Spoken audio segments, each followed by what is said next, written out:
2 аптаға қанттан бас тартсаңыз, сіздің ағзаңызда қандай өзгерістер болады?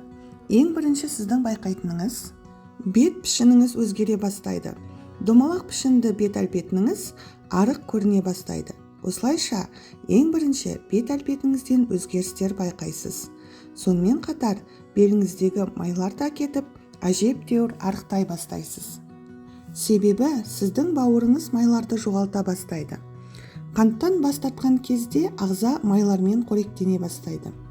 Себебі қант пен май ағзадағы ең негізгі екі энергия көзі болып табылады. Ал егер ағза екеуінің біреуін таңдау керек болса, ол бірінші қантты жоғалта бастайды. Егер де қантты рационнан алып тастасаңыз, ағзаға энергияны жұмсау үшін тек майларды жарату ғана қалады. Осылайша, ағза өзіне керек энергияны жұмсауға ағзадағы майларды жарата бастайды. Соның арқасында сәйкесінше артық салмақтан да құтыласыз деген сөз. Келесі қанттан бас тартқанда ағзада болатын өзгерістің екінші жағдайына тоқталатын болсақ, өзгеріс ең бірінші ағзадағы 4 органға әсер етеді. Бірінші орган ол көздің көруі жақсарады. Көз қантқа өте сезімтал. Міне, сондықтан сахарный диабетпен ауыратын адамдарда көз аурулары да жиі кездесетіндігі. Келесі екінші орган ол бүйректің жұмысы жақсарады. Бүйрек те қанттың тың көптігінен зардап шегетін бірден-бір орган болып табылады. Міне, сондықтан сіздің зәріңізде қант немесе белок кездесетіндігі осыдан. Келесі үшінші орган ол артерия. Яғни ағзада қант көбейген жағдайда қан тамырларымызда диабеттік ангиопатия пайда болады. Келесі қанттан бас тартқанда өзгеріс болатын дене мүшесі ол ми және нерв жүйесі. Рационда қант мөлшері азайған кезде нерв жүйесі жаңарып жөнделе бастайды.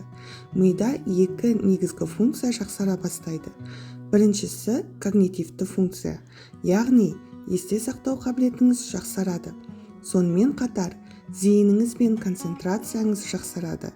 Сіз өзіңіздің көңіл күйіңіздің өзгергенін байқайсыз. Келесі қанттан бас тартқан кезде энергияңыз артады.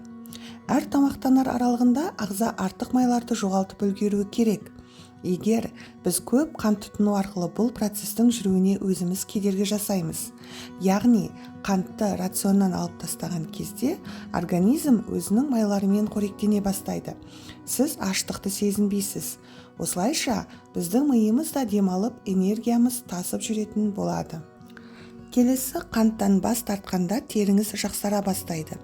Бет терісіндегі қызыл точкалар азайып, бет тоныңыз тегістеле бастайды. Осылайша, ерте қартаюдың алдын аласыз.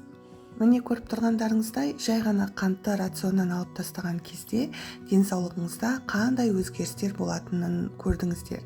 Сондықтан, болашақта қантты мейлінше аз қолданып, немесе мүлдем алып тастағандарыңыз абзал.